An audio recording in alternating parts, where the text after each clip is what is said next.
हमारे घर से लेकर गया है लड़की को। उसका गला दबा के और गंगा पुल के नीचे इन लोगों ने मार करके और पानी में ढकेल दिया है। बेटी पढ़ाओ बेटी बचाओ वो नीति कहाँ चली गई? 2:45 पर वो बात किया है। अच्छा, रात में 4 लड़के हमारे लड़की का गला दबा के मारे। अच्छा, जी हाँ। उनके बच्चे लोग को बार बार धमकियां मिल रही है फोन द्वारा कि तुम्हें जान से मार दिया जाएगा, वो मरी और एक एक करके सबको खत्म कर दिया जाएगा। साथियों नमस्कार, मैं हूं संतोष और आप देखना शुरू कर चुके हैं सॉल ऑफ हिंदी। इस समय मैं जनपद गाजीपुर में हूं और जनपद गाजीपुर के करंडा थाना अंतर्गत धरमवरपुर कटरिया गांव में। इस गांव में 14 अप्रैल यानी कि बाबा साहेब भीमराव अंबेडकर जयंती के दिन एक ऐसी घटना घटती है जिस घटना को लेकर लोग चर्चा कर रहे हैं कि आखिरकार इस प्रकार से कैसे हो गया। परिवार वालों का आरोप है 14 तारीख से सोच लीजिए आज कई दिन हो गए, लेकिन इन लोगों का यह भी कहना है कि प्रशासन के द्वारा इनका सुना नहीं जा रहा है। अभी पिताजी हैं, पीड़ित परिवार है, हम इनसे जानने का प्रयास करेंगे। क्या नाम है पिताजी आपका? सियाराम शर्मा सर। अच्छा जी। क्या हुआ था उस दिन 14 तारीख को? 14 तारीख को सर यही हुआ था कि हम मजदूर आदमी रात को 10 बजे अपने घर से निकल करके गेहूं काटने के लिए गए। अच्छा। रात को 12:15 बजे जब 1:15 बजे घर में आए तो हमारी बड़ी वाली लड़की नहीं थी। अच्छा। कुछ हमारे गांव के लड़के जो है हरिओम पांडे से मिले, पता चला कि ये लोग हमारी लड़की को ले गए हैं। मैं हरिओम से मिला, उनसे बोला कि भैया हमारी लड़की दे दो, कुछ भी हुआ है मैं कुछ नहीं करूँगा। तो क्या नाम है, वो मुझे इधर उधर की बातों में कर करके हमारी लड़की को। बताइए कि आप कह रहे हैं कि लड़की को आपके घर से लेके गया? हमारे घर से लेकर गया है लड़की को। अच्छा, लगभग कितने बजे लेके गए? ये करीबन 12:30 बजे के लगभग ले गया है। अच्छा। 1:45 बजे मैं घर पे आ गया हूँ। अच्छा जी। तो आप मतलब 10 बजे रात को खेत में गए थे गेहूं काटने के लिए 10 बजे रात में गए थे। हाँ। क्या करें सर, धूप इतनी है, रात में कटाई करते हैं। और जब घर पे आते हैं तो बिटिया नहीं मिलती? बिटिया नहीं मिलती है। बिटिया क्या नाम है उसका? निशा। और निशा की उम्र कितनी? 16 साल। अच्छा जी। तो आप जब घर पे आते हैं वो नहीं मिलती है? हाँ। फिर इसके बाद? मेरा सर उस दिन जो है पेट खराब था, मैं खेत में से एक बार लैट्रिन करके आया, फिर दोबारा घर में जैसे आया डब्बा उठाया, घर खेत में गया, उधर से आ रहा हूँ, बीबी रोड पर खड़ी होकर चिल्ला रही है मैं घर में नहीं जाऊँगा, तू जा, ये कर वो कर। अब जब लड़की नहीं देखी तो वो तो समझिए क्या क्या बोल रही थी, उसकी बात ही अलग है। फिर उसके बाद मैं उसके समझाने के बजाय हाथ धोने लगा, वो उतने में उसके घर गई बुलाने के लिए, उससे बोली, उसके माँ से उसके बाप से बोली। वो दरवाज़ा भी रात को नहीं जल्दी खोल रहा था क्योंकि वो लड़की को छिपा रखा था। बहुत कहने के बाद नहीं खोल रहा था तो फिर वो वापस आ गई। तो ये हमारा लड़का है नितेश, इसने अखिलेश को, उसका दोस्त है क्या है, उसको फ़ोन किया तो वो आया। जब वो फ़ोन किया तो वो लड़का जो है हरिओम बाहर आया तो हम हरिओम और हमारा लड़का और मेरी बीवी की जो है हालत आप देख ही रहे हैं, मूर्छा गिर रही है। हमारी लड़की और एक लड़की उसको पकड़ के रखी थी, किधर गिर जाएगी उसका कोई पता ही नहीं। अच्छा, रात भर ढूंढते रहे? ढूंढते रहे, नहीं मिली। 2 बजे रात में हमने लड़का हमारा फ़ोन किया तो लड़की की रोने की आवाज़ आई और एक बकरी की बोलने की आवाज़ आई। उस समय हम लोग सोचे कि कहाँ छुपी है गांव में ही, अंदाज़ा तो ठीक लगा, मगर हरिओम और अखिलेश पांडे जो हम लोगों को बहका दिए। हम लोग थोड़ा सा इधर उधर गांव में घूमने लगे कि आवाज़ मिल रही है तो इधर ही उधर होगी। इन लोगों ने कहाँ ले गए, क्या किए। 3:10 पे हमने अपनी लड़की को फ़ोन लगाया, फ़ोन तो बराबर ही चलता रहा, लगाया तो वहाँ पर लड़की मेरी धीमी आवाज़ में बोली पापा। इसके बाद मोबाइल पे आधा घंटा मैं हेलो हेलो करते रहा, बिटिया बोल, कहाँ है बिटिया, बहुत आवाज़ लगा मगर बिटिया बोलती नहीं। अब पुल पे फ़ोन रख दिया था, जिससे गाड़ी जाती थी तो घर की आवाज़ आती थी। आदमी तो शंके में ये देख थोड़ी रहा है। तो मेरी बीवी कह रही है कि देख लीजिए घर ट्रेन में बैठ के जा रही है, कोई लेके भाग रहा है। उसको यही शंका था। अगर ये शंका निर्धारित ना हो कि नहीं लेकर नहीं गया है हरिओम पांडे और ये, हम लोगों को शंका में नहीं डालते। हमें क्या पता है क्या किस्मत में लिखा है। इन लोगों ने फिर उसी टाइम उसका गला दबा के और गंगा पुल के नीचे इन लोगों ने मार करके और पानी में ढकेल दिया है। या पुल पर से फेंके हैं या धक्का दे दिए हैं। अगर पुल पर से फेंकते तो इतनी जल्दी वो ऊपर नहीं आती, एकदम साफ बात है। अगर सुसाइड को ये कहती है समाज की सुसाइड किया तो सुसाइड करने वाला 20 धारा में जाएगा और सुसाइड करने वाला यहाँ से 1 बजे रात से लेकर के 3 बजे रात तक नहीं जाएगा दरियाव तक। तो आपकी लड़की कितने बजे मिलती है सुबह? हमारी लड़की को फ़ोन करते करते जब लोग पुलिया पे चलने लगते हैं तो कोई एक आदमी उठाया फ़ोन, बोला हमारे एक उसकी सहेली है प्रीति, वो फ़ोन किया, उसके घर जाके फ़ोन करवाए तो पता चला कि आपका फ़ोन लड़की का फ़ोन और क्या नाम है चप्पल और एक गमछा वही पुलिया पर है। तब हम लोगों के प्राण छूटे सर, अपना यहाँ से भाग के गए। वहाँ पर अब ये शंका हो रहा है कि लड़की यहाँ पे चप्पल और मोबाइल रख करके किसी लड़के के साथ भाग गई। अच्छा, हरिओम चूतिया बना रहा है जिसपे उनके नंबर पे फ़ोन कर रही थी लड़की हमारी, या उससे बात हो रही थी, वो फ़ोन घर में रख दिया था, अपना दूसरा मोबाइल लिया करके दिखा रहा था कि देखिए मैं तो फ़ोन यहीं लिया हूँ, मेरा कहाँ बात होती है। अच्छा। और यहाँ भी कह रहा था कि वो भी कह रहा और ये भी कह रहा कि आपकी लड़की आपके घर गई, और दोबारा उसका दोस्त उसको लेकर के मेरे दरवाजे पर भी आया था। सारी बातें वही कर रहा था, लेकिन हम लोगों का तो माथा ही फेलता सर। लड़की जिसकी 16 साल की घर से निकल जाएगी, वो कहाँ होश में रहेगा।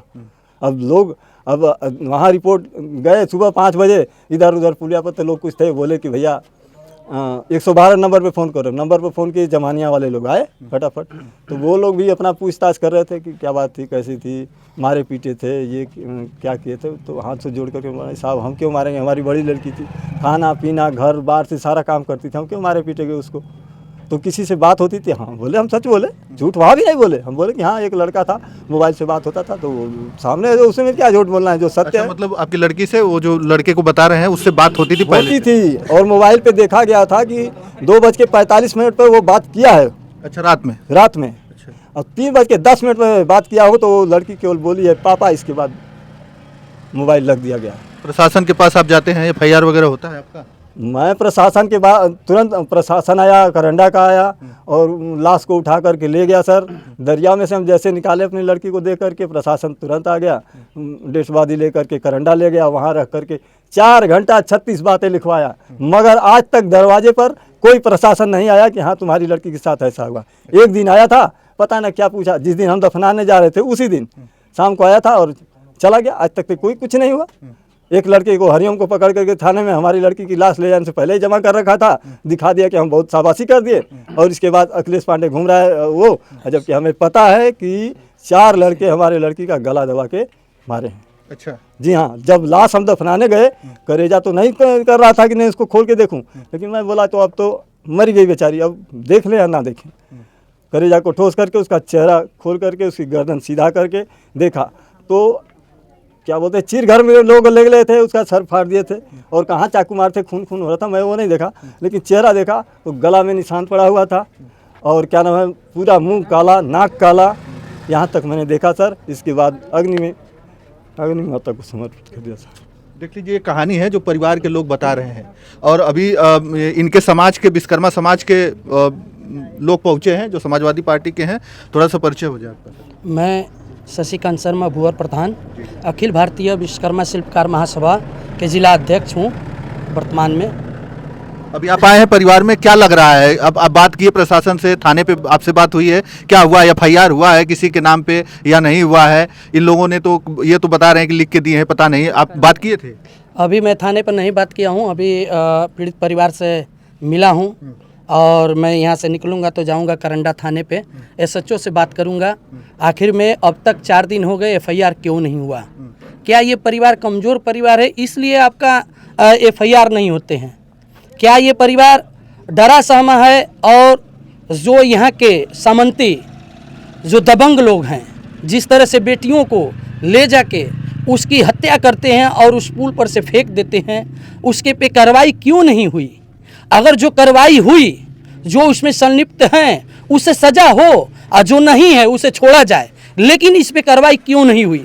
आज के परिवेश में तो अगर शासन प्रशासन चाह दे तो 5 मिनट में दूध का दूध, पानी का पानी कर दे। इस समय तो मोबाइल का ज़माना है, जहाँ भी मोबाइल होंगे 3-4 मोबाइल सर्विस लाइन पे चढ़ा के किस तरह क्या हुआ है, किस तरह से क्या होने वाले हैं, सारा कुछ डिटेल प्रशासन निकाल सकती है। क्या ये कमज़ोर परिवार, विश्वकर्मा परिवार, हमारा परिवार ये कमज़ोर है, मजदूर है, इसलिए दबंगों द्वारा हम लोगों को, मतलब कि हमारे परिवार को दबाया जा रहा है? इनको न्याय नहीं मिलेगी। तो क्या आपको लग रहा है कि दबाया जा रहा है? जी बिल्कुल दबाया जा रहा है। न्याय नहीं मिलेगी, जब तक इस परिवार को न्याय नहीं मिलेगा तब तक यह विश्वकर्मा परिवार और हमारे राष्ट्रीय अध्यक्ष रमाश्रय विश्वकर्मा जी के आदेशानुसार हमारी टीम आई। कल पता चला, हम लोग आए, और जिस तरह से हमारे राष्ट्रीय अध्यक्ष अखिलेश यादव जी की सोच है पूरे PDA को लेकर एक साथ चलने का, कमजोर असहाय लोगों की मदद करने का। अभी हमारे जिला अध्यक्ष गोपाल जी आए थे, आदरणीय विधायक जी आए थे, सारे लोगों ने आश्वासन दिया है। वो पूरे हमारी परिवार, पूरा ये अखिल भारतीय विश्वकर्मा शिल्पकार महासभा इनके साथ है। जब तक न्याय नहीं मिलेगा तब तक हम अंतिम लड़ाई लड़ेंगे। नहीं होगा तो 5 दिन के बाद सरजू पार्क पे हम आमरण अनशन करेंगे और पूरे उत्तर प्रदेश में पूरे विश्वकर्मा परिवार से आह्वान करेंगे, जो जहां है उसी मुख्यालय पर आप धरना प्रदर्शन करने का काम करें। इसलिए कि ये सियाराम परिवार, विश्वकर्मा परिवार कमजोर परिवार है। ये अपना भ्रमण पोषण 10 बजे रात को इनकी पत्नी का ऑपरेशन हुआ है। धूप के कारण बेचारे जाते थे और अपने बच्चों के लिए मजदूरी करते थे। ये फर्नीचर का काम करते हैं और आर्थिक रूप से कमजोर, इसलिए इनका बड़ा परिवार पढ़ नहीं पाया बेचारा। वो भी अपना जाके अपना चक्की उक्की में अपना तेल और दूसरे के मजदूरी करता है। सब कुछ करने के बाद क्या पूरे इस तरह से पूरे उत्तर प्रदेश में हमको लगता है कि इस सरकार द्वारा एक मुहिम छेड़ दी गई है कि जितने विश्वकर्मा परिवार हैं इसको प्रताड़ित किया जाए और एकदम पूरी तरह से प्रताड़ित करके इसको मान सम्मान से हटाया जाए। मैं हृदय हिंदू सम्राट अपने आदरणीय मुख्यमंत्री आदित्यनाथ योगी जी से कहना चाहता हूं, आप 0 टॉयलेट वाली जो आपकी चली थी वो कहाँ गई? बेटी पढ़ाओ बेटी बचाओ वो नीति कहाँ चली गई? मैं आपसे आग्रह करना चाहता हूं, जिस तरह से बुलडोजर चलाते हैं सभी लोगों पे, इस परिवार विश्वकर्मा परिवार को न्याय मिले और उस समंतियों के दबंगों को उनके पूरे मकान पे बुलडोजर चलनी चाहिए। आपसे निवेदन करना चाहता है, ये विश्वकर्मा परिवार लामबंद है इस परिवार के साथ, ये कमजोर नहीं परिवार है, पूरा संगठन इनके साथ है, पूरी ताकत पूरे हिंदुस्तान में पूरा विश्वकर्मा परिवार आज से 5 दिन बाद अगर न्याय नहीं मिलती है हर मुख्यालय पर धरना देने का काम करेगा। धरना देने का काम करेगा। कितने बच्चे हैं आपके? 5, 2 लड़की 3 लड़के सर। अच्छा, 2 लड़की। वो लड़की बड़ी थी छोटी? नहीं, पहले बड़ा लड़का है, फिर उसके बाद 2 लड़कियां हैं, फिर इसके बाद 2 लड़के हैं। अच्छा जी हाँ। नितेश, वो दोनों कहाँ हैं? बुला। नहीं नरेंद्र जी, क्या आपका क्या नाम? मेरा नाम रीता विश्वकर्मा है, महिला सभा की जिला अध्यक्ष हूँ विश्वकर्मा समाज से। आप भी आई हैं, आप भी एक महिला है और महिला के साथ इस तरीके से, जिस तरीके से परिवार बता रहा है कि इतनी बड़ी घटना हो गई और अभी भी जो है इनका आरोप है कि अभी कोई कार्रवाई नहीं हुई। तो ये इनका आरोप सत्य है और इनको न्याय न मिलने के वजह से हम लोग को जहाँ भी जाना होगा वहाँ हम लोग जाएंगे। आपके चैनल के माध्यम से बता देना चाहते हैं हम कि बेटी सबकी बेटी है। आज मेरी बेटी है, वो मेरे घर की बेटी है, उसके साथ ऐसा कैसे हो जाता है? जो करता है उसको क्यों नहीं सज़ा मिल रही है? वो तो छुट्टा छड़ेंगा होकर घूम रहा है बाबा जी के राज में, और उसको हम कैसे समझाएं? उस माँ को कैसे, माँ आधा मेंटल हो चुकी है, वो माँ को हम कैसे समझाएं कि जो अपनी बेटी को कोंख से फेंकी है? इस हमारे समाज की बहुत बड़ी ये विडंबना है और सरकार को इस पर विचार करना चाहिए। सरकार कहती है कि गुंडा राज खत्म हो गया और उन्हीं के सरकार में ये गुंडा राज चलता है। बताइए ये कहाँ का न्याय है? कहते हैं कि बेटी पढ़ाइए बेटी बचाइए, यही नारा है कि 16 साल के बच्ची का रेप हो जाता है, 4 दिन होता है, अभी तक उनकी कोई FIR कॉपी नहीं आती है, ना प्रशासन आके उनके घर दरवाजे पे बोलता है और उनके बच्चे लोग को बार बार धमकियां मिल रही है फ़ोन द्वारा कि तुम्हें जान से मार दिया जाएगा, वो मरी और एक एक करके सबको ख़त्म कर दिया जाएगा। ये बता जी, बिल्कुल धमकी आ रही है। तो प्रशासन के लोग कहाँ हैं? मैं प्रशासन से भी अगवा करना चाहती हूँ कि यहाँ तो इंक्वायरी करे कि ये लोग के जान के ऊपर खतरा है।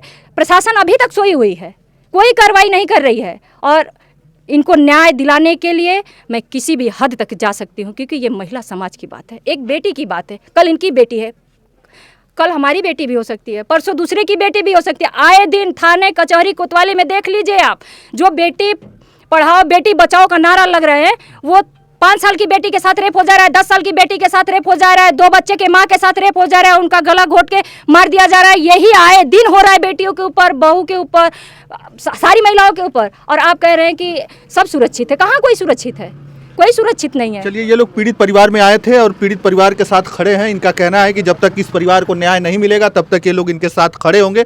क्या दादाजी आपको मतलब फोन आ रहा है ऐसा धमकी के लिए, जैसा कि लोग धमकी के ऊपर ही तो वो हमारी लड़की को ले गया, नहीं आएगी तो मैं तुम्हें घर में जाकर के दोनों भाइयों को, तेरी बहन को, सबको मार दूंगा, तेरे माँ बाप घर में नहीं है। अच्छा, मतलब जबरदस्ती लेकर गया है सर। अच्छा जी, कि उसको पता है कि नहीं उसका बाप घर में नहीं है।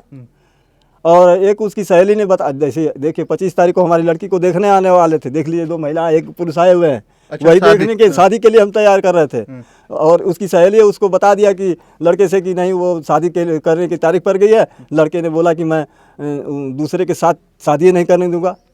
मैं इसको मार दूंगा। वही काम किया उसने, रात को निकाल ले गया और ले जा करके अपना जो करना वो गला दबा के मार दिया। परिवार वाले को गुमराह करके ये खेला खेला गया है।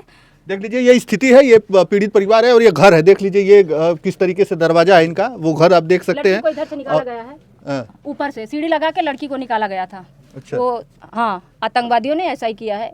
देख लीजिए ये स्थिति है। मैं अभी पीड़ित परिवार में था और जानने का प्रयास कर रहा था कि क्या हुआ है, क्योंकि 14 तारीख की घटना है और आज जो है इतने दिन हो गए हैं लेकिन अभी भी कुछ हुआ नहीं है, ये पीड़ित परिवार का कहना है। आज जो है समाजवादी पार्टी के लोग आए थे यहाँ पर, विधायक भी आए थे, विधायक जी भी आए थे सदर विधानसभा के, और इसके बाद जो है जिला अध्यक्ष गोपाल यादव जी भी आए थे। यहाँ पर तमाम बातें हुई, लेकिन सबसे बड़ा सवाल है कि इस पर जो है उचित जाँच हो और जाँच के साथ जो अगर इसमें कोई दोषी है तो जो है उस पर कड़ी से कड़ी कार्रवाई हो, ताकि जो है ऐसी घटना आगे से न घटे। चलिए इस वीडियो में